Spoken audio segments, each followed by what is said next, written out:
I were a CEO and I wanted to check my system against best practices for culture, leadership, communications, and getting the job done, I'd turn to Chris Kolenda.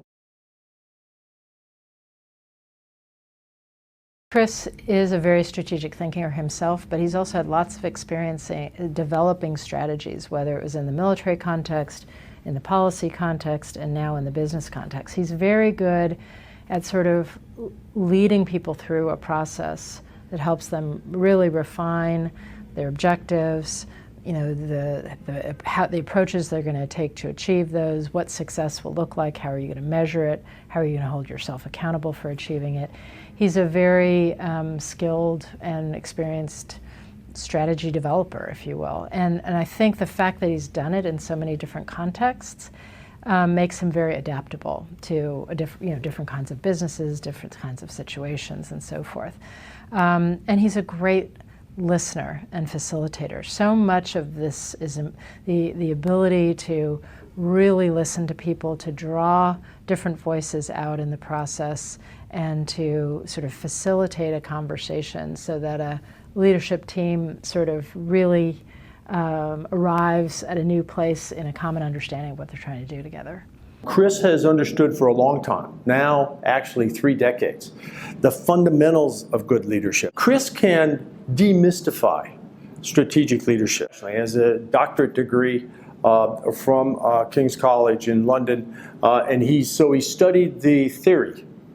So he has both practice and theory, and then he took those and he's combined them at the highest level of leadership, at the strategic leadership. So he's an unusual blend of tactician, strategic leader, academic, soldier, and I think he's really unique.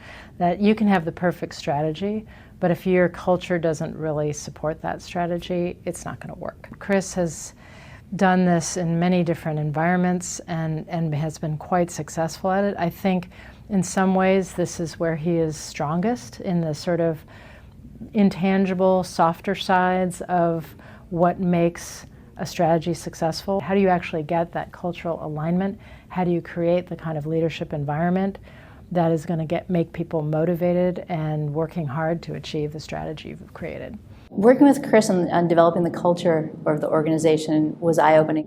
If you need help with your company culture, one of the things that Chris can do for you is really bridge those gaps between different variables, different groups. He was able to come in and bring all these different diverse groups to the table and really kind of work with them to get them under the understanding for the association itself and understand that this is a team effort.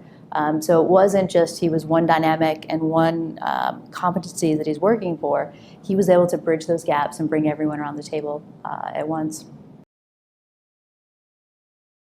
I think one of the things that helped is it wasn't just a quick kind of turnkey project. Like Chris actually gets in there, he works with the organization. It was a full staff endeavor too. It wasn't just here's a template, fill in the blanks, and your strategic plan is done.